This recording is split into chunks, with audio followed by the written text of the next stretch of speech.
ओम नमो भगवते वासुदेवाय। श्रीमद्भागवत महापुराण की कथा।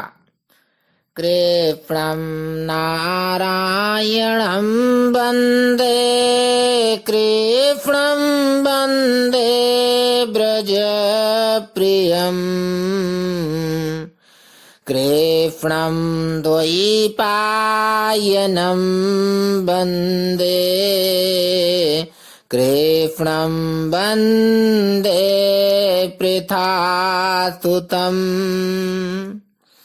अथ चतुर्थ स्कंध त्रिंशोऽध्यायः। प्रचेताओं को श्री भगवान विष्णु का वरदान। बोलो वृंदावन बिहारी लाल की जय। बोलो विष्णु भगवान की जय। विदुर जी ने पूछा कि ब्राह्मण, आपने राजा प्राचीन वर्षी के जिन पुत्रों का वर्णन किया था, उन्होंने रुद्र गीत के द्वारा श्री हरि की स्तुति करके क्या सिद्धि प्राप्त की? बारहस्पत्य मोक्षाधिपति श्री नारायण के अत्यंत प्रिय भगवान शंकर का अकस्मात सानिध्य प्राप्त करके प्रचेताओं ने मुक्ति तो प्राप्त की ही होगी। इससे पहले इस लोक में अथवा परलोक में भी उन्होंने क्या पाया, वह बतलाने की कृपा करें। श्री मैत्रेय जी ने कहा कि विदुर जी, पिता के आज्ञाकारी प्रचेताओं ने समुद्र के अंदर खड़े रहकर रुद्रगीत के जप रूपी यज्ञ और तपस्या के द्वारा समस्त शरीरों के उत्पादक भगवान श्री हरि को प्रसन्न कर लिया। तपस्या करते करते 10,000 वर्ष बीत जाने पर पुराण पुरुष श्री नारायण अपनी मनोहर कांति द्वारा उनके तपस्या जनित क्लेश को शांत करते हुए सौम्य विग्रह से उनके सामने प्रकट हुए। गरुण जी के कंधे पर बैठे हुए श्री भगवान ऐसे जान पड़ते थे मानो सुमेरु के शिखर पर कोई श्याम घटा छाई हो। उनके श्री अंग में मनोहर पीतांबर और कंठ में कौस्तुभ मणि सुशोभित थी। अपनी दिव्य प्रभा से वे सब दिशाओं का अंधकार दूर कर रहे थे। चमकीले सुवर्णमय आभूषणों से युक्त उनके कमनीय कपोल और मनोहर मुखमंडल की अपूर्व शोभा हो रही थी। उनके मस्तक पर झिलमिलाता हुआ मुकुट शोभायमान था। प्रभु की 8 भुजाओं में 8 आयुध थे। देवता, मुनि और पार्षद गण सेवा में उपस्थित थे तथा गरुण जी किन्नरों की भांति शाममय पंखों की ध्वनि से कीर्तिगान कर रहे थे। उनकी 8 लंबी लंबी स्थूल भुजाओं के बीच में लक्ष्मी जी से स्पर्धा करने वाली वनमाला विराजमान थी। आदि पुरुष श्री नारायण ने इस प्रकार पधार कर अपने शरणागत प्रचेताओं की ओर दया दृष्टि से निहारते हुए मेघ के समान गंभीर वाणी में कहा। श्री भगवान ने कहा, राजपुत्रों, तुम्हारा कल्याण हो। तुम सब में परस्पर बड़ा प्रेम है और स्नेहवश तुम एक ही धर्म का पालन कर रहे हो। तुम्हारे इस आदर्श सौहार्द से मैं बड़ा प्रसन्न हूँ। मुझसे वर मांगो।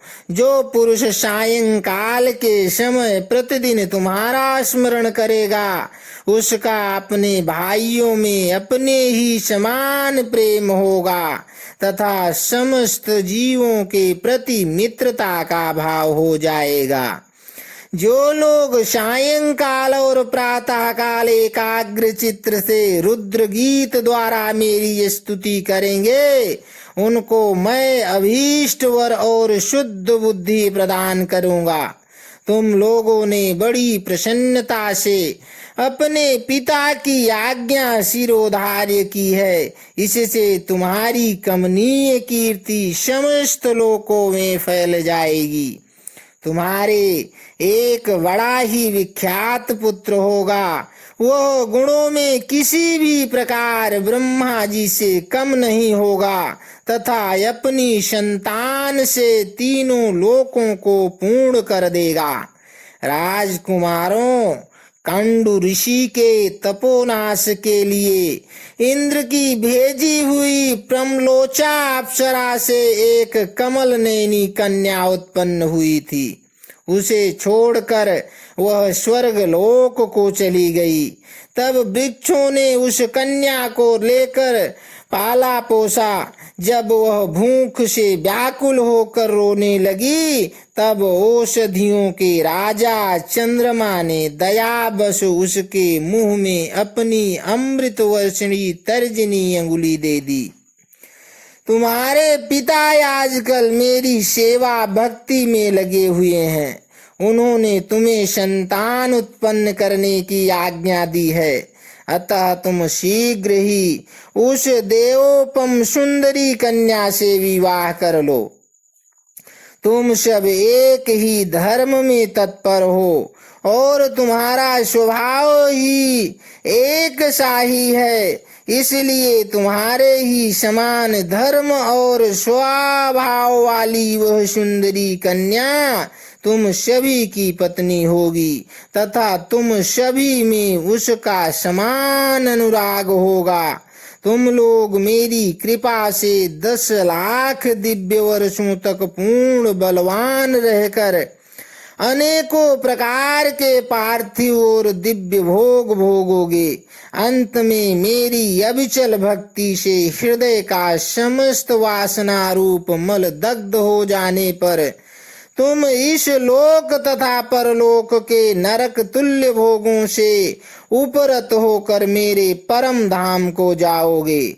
जिन लोगों के कर्म भगवत दर्पण बुद्धि से होते हैं और जिनका सारा समय मेरी कथा वार्ताओं में ही बीतता है, वे गृहस्थाश्रम में रहें तो भी घर उनके बंधन का कारण नहीं होते। वे नित्य प्रति मेरी लीलाएं सुनते रहते हैं, इसलिए ब्रह्मवादी वक्ताओं के द्वारा मैं ज्ञान स्वरूप पर ब्रह्म उनके हृदय में नित्य नया नया सा भासता रहता हूँ। और मुझे प्राप्त कर लेने पर जीवों को न मोह हो सकता है, न शोक और न हर्ष ही। श्री मैत्रेय जी कहते हैं कि भगवान के दर्शनों से प्रचेताओं का रजोगुण तमोगुण मल नष्ट हो चुका था। जब उनसे सकल पुरुषार्थों के आश्रय और सबके परम सुहृद श्री हरि ने इस प्रकार कहा, तब वे हाथ जोड़कर गदगद वाणी से कहने लगे। प्रचेताओं ने कहा, प्रभो, आप भक्तों के क्लेश दूर करने वाले हैं, हम आपको नमस्कार करते हैं। वेद आपके उदार गुण और नामों का निरूपण करते हैं। आपका वेग मन और वाणी के वेग से भी बढ़कर है तथा आपका स्वरूप सभी इंद्रियों की गति से परे है। हम आपको बार बार नमस्कार करते हैं। आप अपने स्वरूप में स्थित रहने के कारण नित्य शुद्ध और शांत हैं। मन रूप निमित्त के कारण हमें आप में यह मिथ्या द्वैत भास रहा है।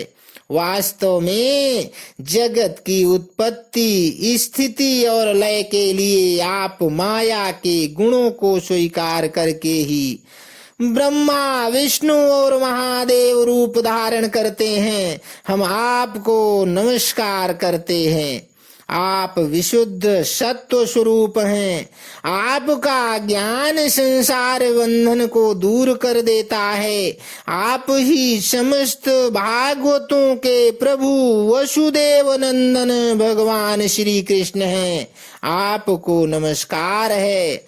आपकी ही नाभि से ब्रह्मांड रूप कमल प्रकट हुआ था। आपके कंठ में कमल कुसुमों की माला सुशोभित है तथा आपके चरण कमल के समान कोमल है।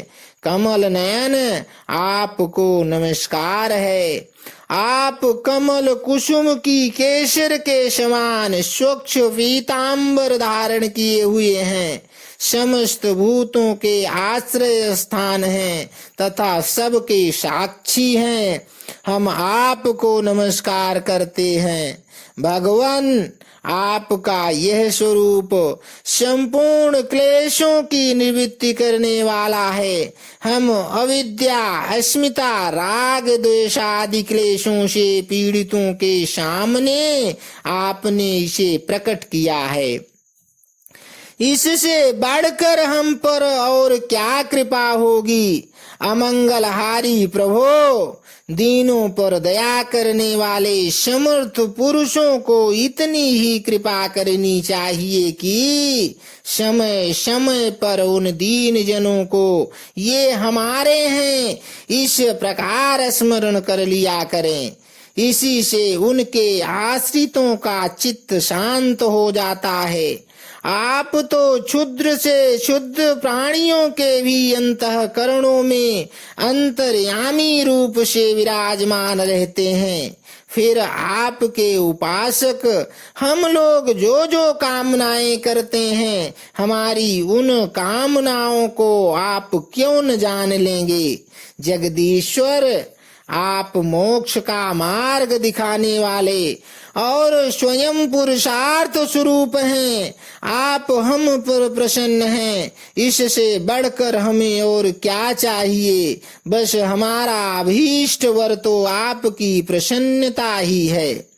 तथापि नाथ, हम एक वर आपसे अवश्य मांगते हैं। प्रभो, आप प्रकृति आदि से परे हैं और आपकी विभूतियों का भी कोई अंत नहीं है, इसलिए आप अनंत कहे जाते हैं। यदि भ्रमर को अनायास ही कल्प वृक्ष मिल जाए तो क्या वह किसी दूसरे वृक्ष का सेवन करेगा। तब आपकी शरण शरण में आकर अब हम क्या क्या मांगे।